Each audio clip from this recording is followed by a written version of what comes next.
Hey buddies, welcome back to Analytic Tutor. This is Jatin. So ఈరోజు మన వీడియోలో మనం అయితే నిమ్స్ పంజాగుట్ట నుండి నర్సింగ్ నోటిఫికేషన్కి సంబంధించిన మెరిట్ లిస్ట్ అయితే వచ్చింది. సో దీన్ని మనం ఫైనల్ మెరిట్ లిస్ట్ అంటాం.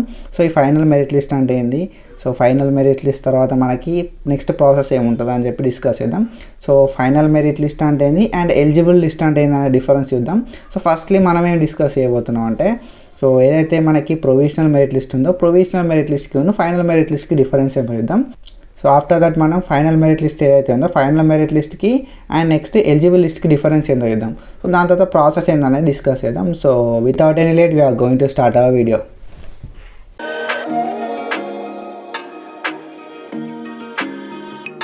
So here we go. మనకు ఆల్రెడీ అయితే ఫైనల్ మెరిట్ లిస్ట్ వచ్చింది. సో మీకు provisional merit list చూపెడతాం first, after the final గురించి డిస్కస్ చేద్దాం. So provisional merit list already మనం చూసినాం, 16th రోజు అయితే వచ్చింది. సో తర్వాత కొన్ని చేంజెస్ తర్వాత మనకి 18th రోజు అయితే ఫైనల్ మెరిట్ లిస్ట్ అయితే రిలీజ్ చేసారు. సో 17th రోజు కొన్ని చేంజెస్ అయినాయి. సో మేబీ ఏమైనా మిస్టేక్స్ పడితే చేంజెస్ చేయడానికి 17th రోజు చేంజ్ చేసి మనకి 18th రోజు ఫైనల్ మెరిట్ లిస్ట్ రిలీజ్ చేశారు. సో ఈ మెరిట్ లిస్ట్లో మనకు ర్యాంక్ అనేది ఎట్లా చేస్తారు అంటే, నార్మల్గా ఎంసెట్లో ఏదైతే ర్యాంక్ వచ్చిందో ఎంసెట్ ర్యాంక్ని బట్టి మనకైతే మెరిట్ ర్యాంక్ని అయితే చేస్తారు. సో ఎవరికైతే ఎంసెట్లో తక్కువ ర్యాంక్ వస్తుందో వాళ్ళకి మెరిట్ ర్యాంక్ ఫస్ట్ ఇస్తారు, ఎక్కువ ర్యాంక్ వచ్చిన వాళ్ళకి లాస్ట్ ఇస్తారు.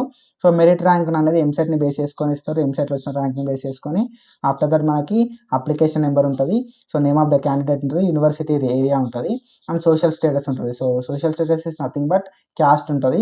సో పిహెచ్ స్టేటస్ ఉంటుంది, తర్వాత ఇంటర్ మార్క్స్ అనేవి ఉంటాయి, మనకి డేట్ ఆఫ్ బర్త్ ఉంటుంది. సో ఇది మనకి provisional merit list. So provisional merit list మనకు ఒక నోట్ అయితే ఇచ్చారు. సో ప్రొవిజనల్ మెరిట్ లిస్ట్ ఇచ్చిన నోట్ ఏందనేది చూద్దాం. సో ఏదైనా మిస్టేక్స్ ఉంటే మనకి 17th రోజు అయితే సో 4 PM లోపు మనకు చెప్పమని చెప్పారు అన్నట్టు. సో ఫస్ట్ మనకి ప్రొవిజనల్ లిస్ట్ రిలీజ్ చేసి దానిలో ఏం మిస్టేక్స్ లేకపోతే మనకు ఫైనల్ మెరిట్ లిస్ట్ అనేది రిలీజ్ చేస్తారు అన్నట్టు. ఓకేనా. So this is about the provisional merit list. So final merit list వద్దాం. సో ఫైనల్ మెరిట్ లిస్ట్ మనం ఇక్కడ చూసుకుంటే, so here you can see the final merit list. So final merit list provisional merit list అనేది same అయితే ఉన్నాయి. ఓకేనా. So ఏవైతే మనకి final merit లిస్టును provisional merit list ఉందో ఇవైతే సేమ్ అయితే ఉన్నాయి. సో దీని లోపల చేంజెస్ అయితే ఏం లేవు. సో ఇక్కడ మనకి ఇక్కడ చూసుకోవచ్చు, ప్రొవిజనల్ మెరిట్ లిస్ట్లో మనకి 57 పేజెస్ మాత్రమే ఉన్నాయి. ఓకేనా. So final provisional merit list మనకి ఇక్కడ చూసుకోవచ్చు 57 పేజెస్ మాత్రమే ఉన్నాయి. బట్ ఫైనల్ మెరిట్ లిస్ట్కి వచ్చేసరికి మనకి 58 పేజెస్ ఉన్నాయి. సో ఇందులో ఇప్పుడు ఏమైనా స్పెషల్ ఉందా అంటే, ఫైనల్ మెరిట్ లిస్ట్లో సేమ్ ఏవైతే నార్మల్గా మనకి ప్రొవిజనల్ ఉందో అట్లనే ఫైనల్ కూడా ఉంది. సో ఫైనల్ని మనం ఈరోజు అయితే రిలీజ్ చేసారు. సో ఏమైనా చేంజెస్ ఉంటే, మన నేమ్ లోపల చేంజెస్ ఉన్నా కూడా, సో ర్యాంక్ లోపల చేంజెస్ ఉన్నా కూడా, inter marks, date of birth అట్లాంటి చేంజెస్ ఏమైనా ఉంటే మనకి 18th రోజు 17th రోజు చేంజెస్ చేసి అండ్ 18th రోజు అయితే మనకి రిలీజ్ చేసారు. So this is about the final merit list. Final merit లిస్ట్లో మనకి ఏమైనా స్పెషల్ ఉందా అంటే, 58 పేజెస్ అక్కడ మనకి ప్రొవిజనల్లో. సో ప్రొవిజనల్లో 57 ఉండే అండ్ ఫైనల్లో 58 ఉన్నాయి. సో ఈ 58 ఏంది అనేది చూద్దాం. సో 58 పేజ్లో మనకి ఏంటంటే, సో ఏదైతే ఎలిజిబుల్ వాళ్ళు ఉన్నారో, సో ఎలిజిబుల్ వాళ్ళు ఫస్ట్ ఫేజ్కి రావాలని చెప్పి మనకి ఈ 58 పేజ్లో అయితే మెన్షన్ చేసారు. సో ఫైనల్ మెరిట్ లిస్ట్లో మనం స్పెషల్గా చూసుకోవాల్సింది ఏంది అంటే, ఇక్కడ మనకు నోట్ అని ఇచ్చారు. So candidates from 1 to 300 rank are merit. So 1 to 300 వరకు ఎవరైతే ర్యాంక్ కానీ మెరిట్ కానీ ఉన్న క్యాండిడేట్స్ ఉంటారో వాళ్ళందరూ కూడా సో ఫస్ట్ ఫేజ్ ఆఫ్ కౌన్సిలింగ్కి అలో అని చెప్పి మనకైతే ఇక్కడ ఇచ్చారు.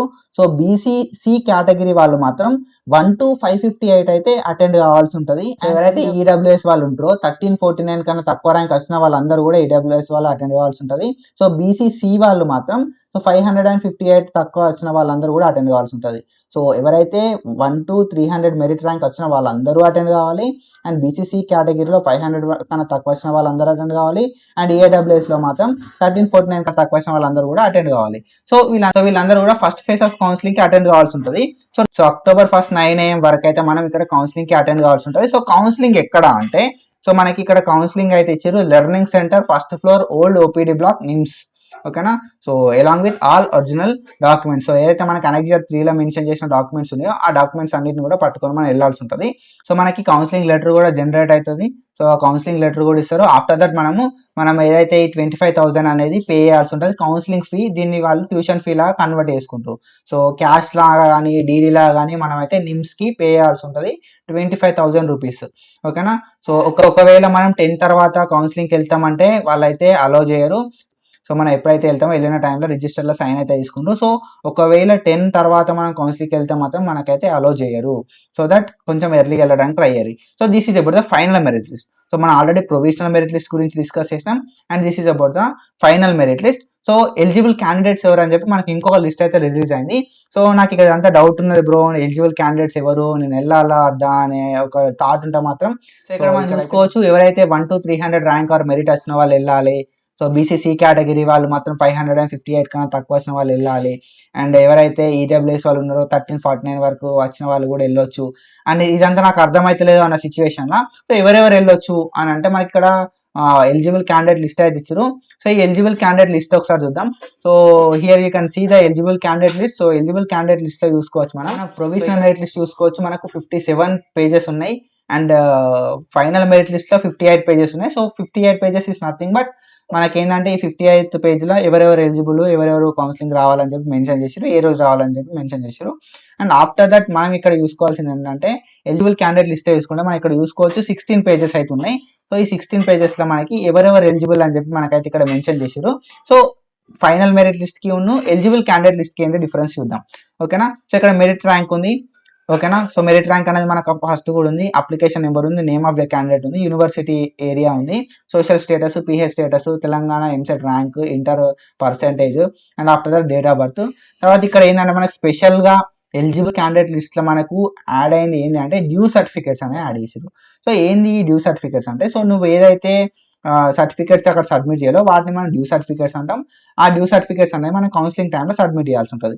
సో ఇక్కడ మీరు చూసుకోవచ్చు మీ ర్యాంక్ని, మీ అప్లికేషన్ నెంబర్ని అన్నిటిని కూడా ప్రాపర్గా చూసుకోవాలి so that you will get some clarity. So ఇక్కడ స్పెషల్ నోట్ ఏంది అనేది మనం ఇక్కడ చూసుకోవచ్చు. మనకు సో ఎవరైతే క్యాండిడేట్స్ ఉన్నారో క్యాండిడేట్స్ పక్కన ఏదైతే డ్యూ కాలం ఉందో, డ్యూ సర్టిఫికేట్స్ కాలం ఉందో అక్కడ ఏవైతే సర్టిఫికేట్స్ మెన్షన్ చేసారో ఆ రిలవెంట్ సర్టిఫికేట్స్ అయితే తీసుకురాలి అని చెప్పి మనకైతే ఇక్కడ నోట్లు అయితే మెన్షన్ చేసారు.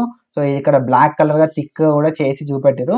సో ఒకవేళ నీకు వెళ్ళడానికి అయితే లేదు అన్న సిచ్యువేషన్ లా నువ్వైతే మెయిల్ కూడా చేయొచ్చు. ఓకేనా. సో ఎప్పటి వరకు చేయొచ్చు అని అంటే September 20 లోపు అయితే సబ్మిట్ చేయాల్సి ఉంటుంది. సో ఇన్ పర్సన్ నువ్వు సబ్మిట్ చేయొచ్చు ఆర్ మనం ఈమెయిల్ అయితే చేయొచ్చు. ఓకేనా. సో ఈమెయిల్ చేసిన సిచ్యువేషన్ లో ఎక్కడికి ఈమెయిల్ చేయాలంటే సో ఇక్కడ మనకి ఈమెయిల్ అయితే ఇచ్చారు. సో ఈ ఈమెయిల్కి అయితే మనం అయితే సెండ్ చేయాల్సి ఉంటుంది ఏవైతే డ్యూ సర్టిఫికేట్స్ ఉంటాయో. సో ఒకవేళ నువ్వు ఈ డ్యూ సర్టిఫికేట్స్ అనేది పంపకపోతే ఏమవుతుంది అంటే సో ఎప్పుడైతే నువ్వు డ్యూ సర్టిఫికేట్స్ పంపవో అట్లాంటి సిచ్యువేషన్ నేనైతే కౌన్సిలింగ్కి అలో చేయరు. ఓకేనా. సో ఇదంతా చేసిన కష్టం అంతా కూడా వృధా అయిపోతుంది. సో దట్ మీరైతే వితౌట్ ఫెయిల్ ఈ సర్టిఫికేట్స్ అయితే పంపడానికి ట్రై చేయాలి. So this is about the certificates. And ఎప్పుడైతే అండ్ కౌన్సిలింగ్ వచ్చేసరికి ఎవరైతే క్యాండిడేట్స్ ఎలిజిబుల్ వాళ్ళు ఉన్నారో ఆ ఎలిజిబుల్ క్యాండిడేట్స్ అందరూ కూడా 9 AM ఆన్ 1st October రోజు అయితే మనకి ఇక్కడ నిమ్స్ లోపలికి అయితే వెళ్ళాల్సి ఉంటుంది. సో ఎక్కడికి వెళ్ళాలి నిమ్స్ లో ప్రాపర్ గా మనం ఆల్రెడీ డిస్కస్ చేసినాం. So learning centre, 1st floor, old OPD block, NIMS along with all original certificates. So annexure 3లో మెన్షన్ చేసారు ఈ సర్టిఫికేట్స్ తోటి అయితే మనం వెళ్ళాల్సి ఉంటుంది. సో మనం కౌన్సిలింగ్ ఫీ ఆఫ్ 25,000 కూడా తీసుకోవాల్సి ఉంటుంది. అదర్ క్యాష్ ఆర్ డీడీ లాగానైతే మనం దీన్ని పే చేయాల్సి ఉంటుంది. So this is about the provisional, final and eligible list of BSc nursing from NIMS. So if you are new to our channel please subscribe to our channel. So మీకు ఈ documents యొక్క links కావాలంటే కింద డిస్క్రిప్షన్లో link ఇచ్చిన. So Google drive link ఉంటుంది. So you can download from there. So thank you so much. Signing of.